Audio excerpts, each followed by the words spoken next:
evening, British boxer Anthony Joshua has been injured in a car crash in Nigeria in which 2 others were killed. Footage of the crash circulating on social media shows Joshua being helped out of the car's rear passenger seat with minor injuries. Police are reported to be investigating whether the SUV had been speeding when it collided with a stationary truck. Graham Stoddart reports. Grimacing in pain, Anthony Joshua is helped from the wreckage of a crumpled SUV. Having narrowly escaped death, in front of a gathered crowd, he's carried from a car with a front end now folded in on itself. The engine crushed and exposed. He was in a back seat. 4 others were in the vehicle at the time of the crash as well. 2 were uninjured, 2 killed. Another video appears to show the 36-year-old former heavyweight champion in a police vehicle shortly afterwards. It's understood he's been taken to hospital to be treated for minor injuries. Anthony Joshua! He's in Nigeria following his knockout victory over YouTuber turned boxer Jake Paul less than a fortnight ago, who posted online he's praying for those who lost their lives and for his former adversary. Joshua posted this on Instagram a few hours before the incident, which happened on a motorway between the cities of Lagos and Ibadan around midday. He has family roots nearby. Alongside a photograph of the two, the country's president wished him a speedy recovery and said he was a source of national pride. The car he was travelling in collided with a stationary truck, pictured here in photos taken by authorities. The names of those killed have not yet been released. After his latest victory, what should have been a time to celebrate has turned to tragedy. Graham Stothard, ITV News. A mother and her 2 children, aged 4 and 7, have been killed in a house fire. It started in the early hours of Boxing Day in the property at Brimscombe Hill near Stroud. Police described how the father, a serving officer with the force, attempted to climb back into the burning home to try to save them, but was forced back by the ferocity and heat of the fire. Rosie Dowsing reports. A home devastated by fire and a family devastated by loss. Here, a Boxing Day tragedy claimed the lives of a mother and her 2 young children. It was a family property with the father and mother in that property with 2 children. The fire has woken the mother and father at about 3 a.m.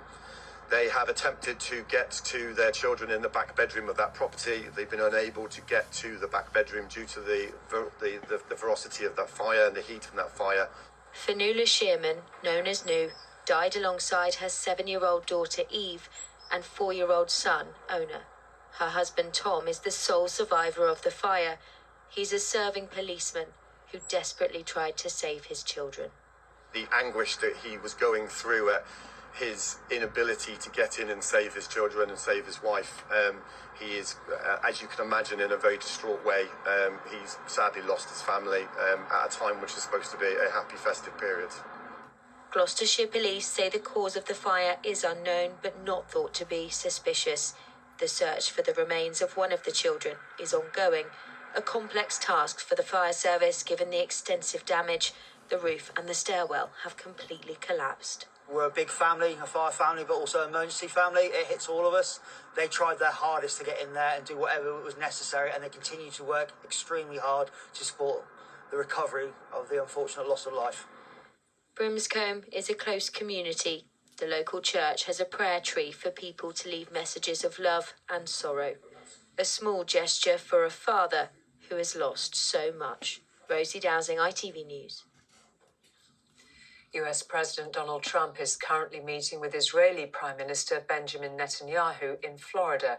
Ahead of the talks, President Trump said he expected the reconstruction of Gaza to begin soon, but issues remain with the next phase of the US-brokered ceasefire, including the creation and makeup of an international security force.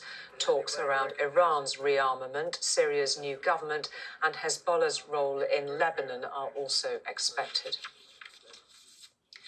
Egyptian activist Alaa Abd El Fattah has apologised unequivocally for historic tweets calling for violence against Zionists and the police. It came after senior Conservatives called for his British citizenship to be revoked, adding to pressure on the Prime Minister. The government has confirmed he remains a UK citizen, but has condemned the posts as abhorrent. A shopkeeper who became an international hero after tackling a gunman at Bondi Beach has been speaking about his actions for the first time. Ahmed Al-Ahmed said he risked his life as he didn't want to see innocent people killed in the attack in Sydney on the 14th of December. He took on one of the gunmen from behind, wresting a gun from him, before being shot 5 times by the other attacker, as Amy Welch reports. This is the moment an innocent bystander grapples a gunman to the ground on Bondi Beach. He's in white, the attacker's in black. Good and evil captured on camera. But shopkeeper Ahmed Al-Ahmed doesn't shoot. And now, for the first time, he's spoken of his split-second decision to disarm the shooter. I jumped in his back, hit him, and hold him with my right hand, and start saying a word, like to warn him, drop your gun. Ahmed puts the gun down and holds his hand in the air to make clear his innocence. I take the gun from him, of course, but I didn't think to shoot, and I don't want to put my hand in blood. I don't think I'm the one who can take life of people. Seconds later, he's shot 5 times by a second gunman. He was released from hospital last week and told CBS News about his determination to save lives.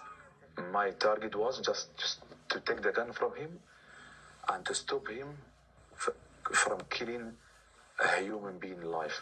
I risk my life for innocent human being. I can't call them a stranger because they are a human being like me, like you.